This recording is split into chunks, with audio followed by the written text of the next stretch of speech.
Primero que todo vamos a hacer unas premisas previas sobre lo que se denomina Reichland o Grassland como terminología internacional del campo natural. Los ecosistemas de pastizales son, como dice ahí, bastante frágiles, ya las presentaciones de la mañana lo han demostrado, y como tal están amenazados por su degradación y el cambio global, y dependen de una gestión inteligente para preservar su integridad y evitar la erosión y la desertificación. Son los biomas o ecosistemas más convertidos en proporción en el mundo y al mismo tiempo han sido los más invisibles por la sociedad internacional en su conjunto. Son proveedores de bienes y servicios ecosistémicos y son los medios económicos para miles de ganaderos desarrollando un patrimonio cultural, como hoy también lo resaltaba Navinger en la mañana, donde se han desarrollado modelos, como ya los vimos, que permiten un uso sostenible en este tipo de ecosistemas que se han denominado producir y conservar. Aquí lo que pueden ver en la diapositiva es la cartografía de campo natural que realizamos en la Dirección General de Recursos Naturales del Ministerio de Ganadería, en convenio con la universidad en el año 2017. Ahí se puede ver los parches de satélite de 5 hectáreas donde queda campo natural con bastante precisión y las grandes comunidades del mismo. Los campos naturales ocupan aproximadamente el 60%, eso es un dato de DIEA del año 2011, posiblemente hoy esté inferior a eso, en este mapa nos dio un 54%. Y bueno, son la base alimenticia y la competitividad de los sistemas ganaderos, una de las actividades productivas más importantes del país, que además proveen otros servicios ecosistémicos como el secuestro del carbono, la regulación y en consecuencia la regulación climática, el control de la erosión y la provisión de agua de calidad, como se mencionó hoy de mañana. La sostenibilidad de los sistemas ganaderos está estrechamente vinculada a la naturaleza resiliente, que también quedó demostrado hoy de mañana, y a la capacidad adaptativa frente a eventos extremos que posee el campo natural. Los campos naturales de Uruguay están sometidos a 2 amenazas principales, pero de diferente gravedad: la conversión a otro tipo de coberturas y su degradación por sobrepastoreo. Eso fue una definición de la Mesa de Ganadería de Campo Natural del año 2018. Y ahora me voy a centrar en los Objetivos de Desarrollo Sostenible de las Naciones Unidas, ya que estamos en un marco de la FAO, pero conviene siempre tener en cuenta los objetivos, los compromisos que han asumido los diferentes países al cumplimiento de estos objetivos. Y si uno habla de ganadería sobre campo natural, lógicamente puede hablar del objetivo 1, del fin de la pobreza, del 2, del hambre, así sucesivamente el objetivo 3, una vida sana, igualdad de género en el 5, en el 8, promover un crecimiento, en el 13, que son acciones justamente para el cambio climático, y hoy hablábamos de secuestro de carbono. Pero me voy a centrar particularmente en el objetivo número 15, que es proteger, restaurar y promover el uso sostenible de los ecosistemas terrestres de forma sostenible, gestionar los bosques, combatir la desertificación y detener y revertir la degradación de la tierra y detener la pérdida de biodiversidad. Pero asociado a ese objetivo hay 12 metas específicas, pero ninguna de esas metas hace mención específica a este ecosistema. Sí se nombra ecosistemas terrestres, pero ninguno hace mención explícita como son los bosques, las montañas, los humedales, las zonas áridas. Y esto comprueba la invisibilidad que mencionábamos antes. Cada país tiene que hacer un informe voluntario, nacional, ¿sí? Y me voy a remitir el del año 2018, porque el de 2019 no se hace mención a este objetivo 15, pero sí el del 2018, donde justamente el que menos se ha avanzado de todos los ODS, Objetivos de Desarrollo Sostenible, justamente es el 15. Por eso es que hago este detenimiento, donde la FAO es custodio. Ahí en ese informe, ¿sí?, se menciona como logro la Estrategia Nacional de Biodiversidad del año 2016, ¿sí?, y se menciona como desafío a la derecha, allí como un templo griego, no se ve muy bien, generar nuevos marcos normativos para la conservación y el uso sostenible de la biodiversidad que incorporen explícitamente el enfoque al servicio de los ecosistemas. Donde en ese informe nacional voluntario, que se realiza en forma bastante participativa, es, a ver si me aparece, es detener, como les decía, una de las metas específicas, detener la pérdida y degradación de pastizales y fortalecer las estrategias de restauración de los ecosistemas terrestres. Estamos hablando de una estrategia de biodiversidad al año 2020, o sea, estaría finalizando en este año. Más arriba, por favor. Bueno, pasamos a la siguiente. Este es el marco normativo vinculado al campo natural. A la izquierda ustedes podrán ver las diferentes convenciones que ha ratificado el Uruguay. Esta presentación va a quedar después disponible. Ahí están los años y lugares de adopción, la ley de ratificación, cada convención tiene una ley que lo ratifica. Y a la derecha tienen todo lo que son las leyes, como la evaluación de impacto ambiental, protección general del ambiente, el desarrollo territorial y desarrollo sostenible, ¿sí?, que es el ordenamiento territorial, educación ambiental, observatorio ambiental nacional, y por qué no el plan de fomento para la producción con bases agroecológicos y el número de ley y las fechas aprobadas, o mejor dicho, publicadas. Pero primero que todo mencionar que el artículo 47 de la Constitución de la República define que la protección del medio ambiente es de interés general.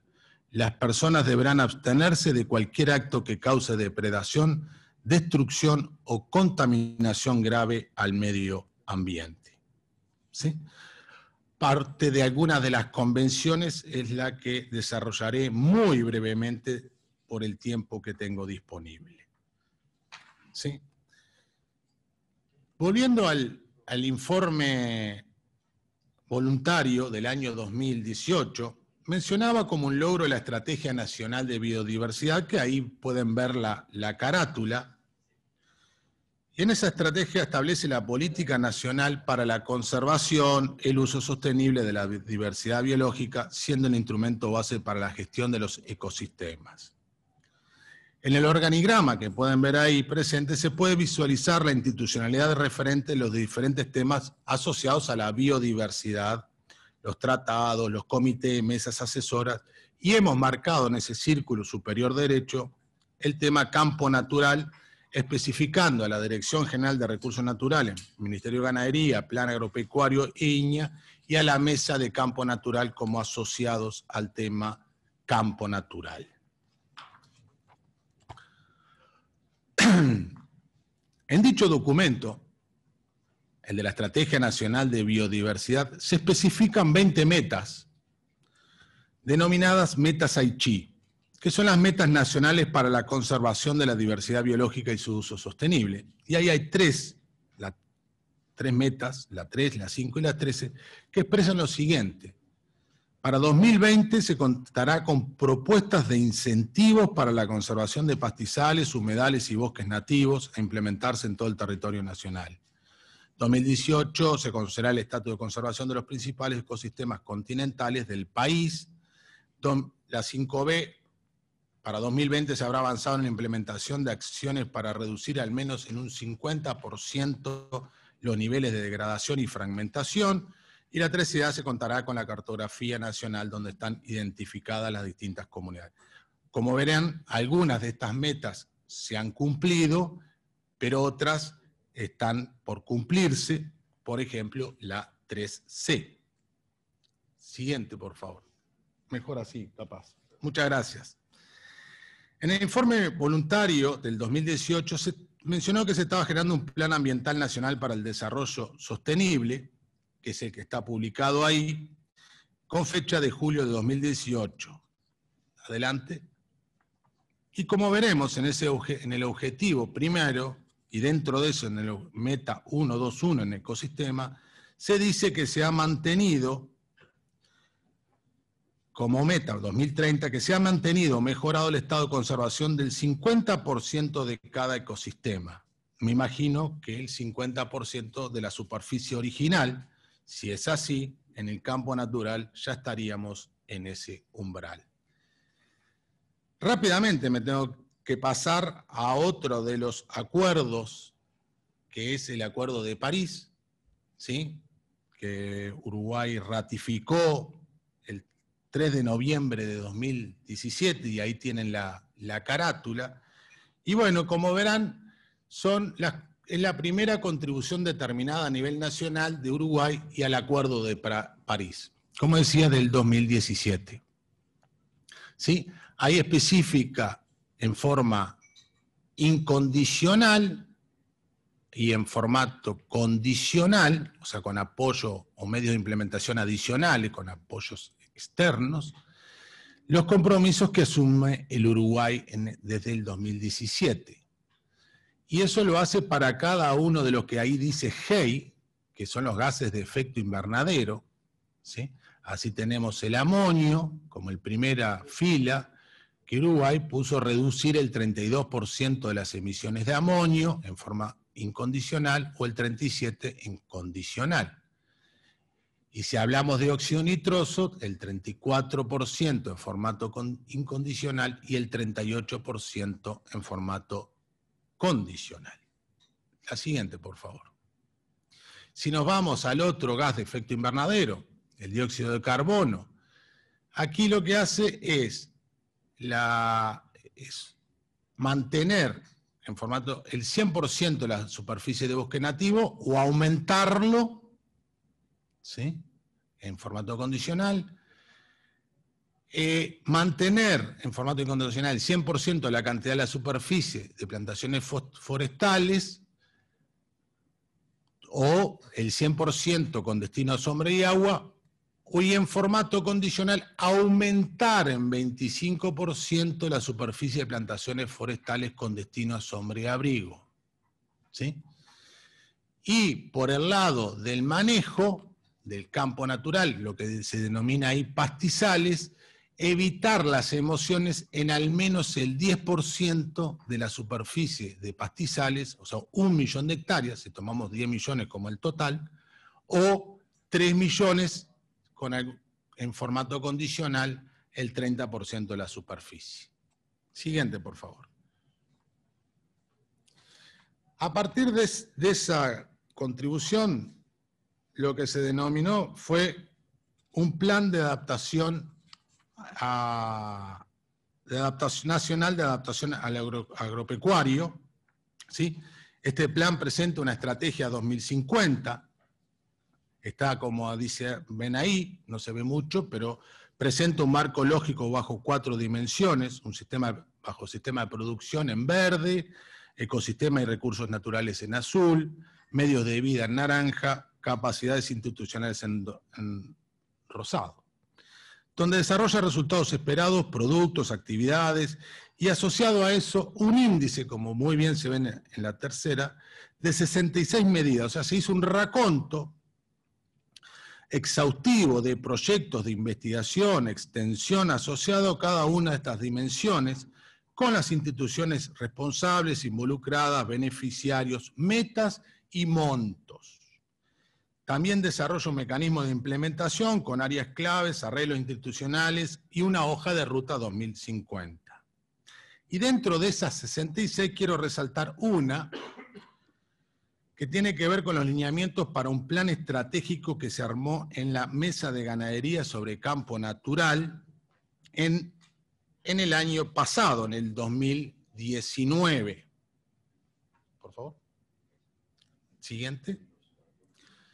Este documento elaborado, consensuado y aprobado en el marco de la Mesa de Ganadería sobre Campo Natural se basa, como ven ustedes ahí, en 3 objetivos y cada objetivo asociado a un par de metas.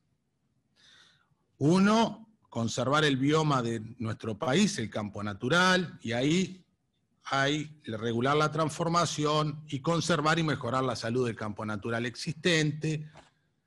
El objetivo 2, mejorar los resultados económicos, ambientales y sociales de ganadería sobre campo natural, y así sucesivamente. Se los dejo porque me lleva el tiempo volando. Dicho todo esto, paso a la siguiente. Te agradezco, Federico.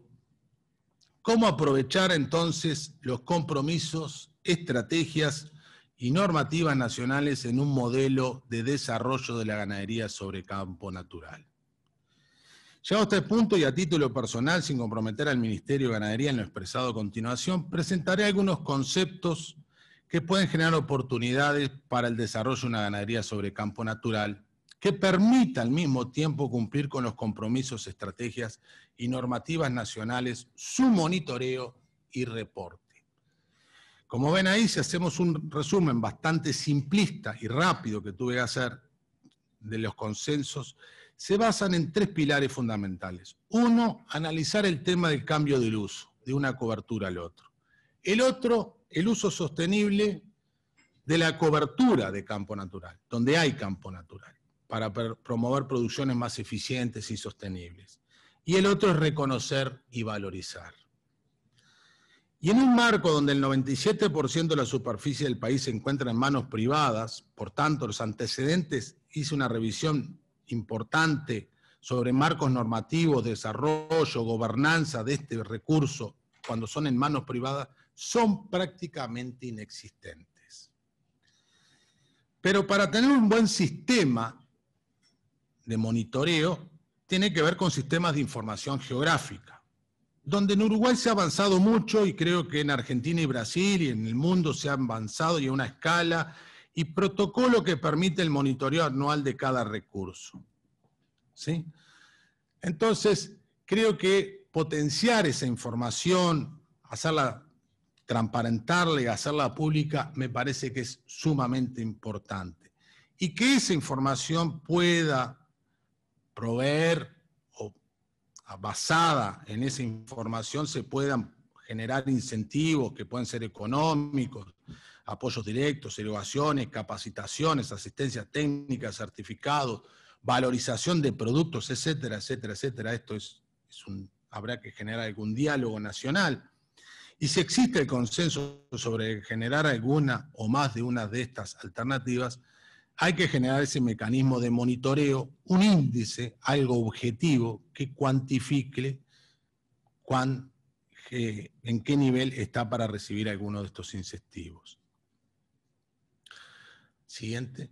Pero hoy hablábamos de la escalera tecnológica, cómo ese índice o calificador objetivo sea una señal para que el productor incorpore cambios hacia un modelo de uso más sostenible, más eficiente, que incremente la producción mejorando la oferta de forraje. ¿Sí? Hoy se han hecho varias encuestas a nivel ganadero y los resultados siguen siendo los 80, 90 kilos a nivel nacional y todavía un poco inferior en productores familiares más pequeños. Y donde en varios proyectos, y ahí remarco en un proyecto de ganaderos familiares con 30 productores, con esas tecnologías que hoy mencionaba Namiger y después el profesor Bogiano, en sistemas criadores pasamos a 140 kilos con carga variable y control de oferta de forraje.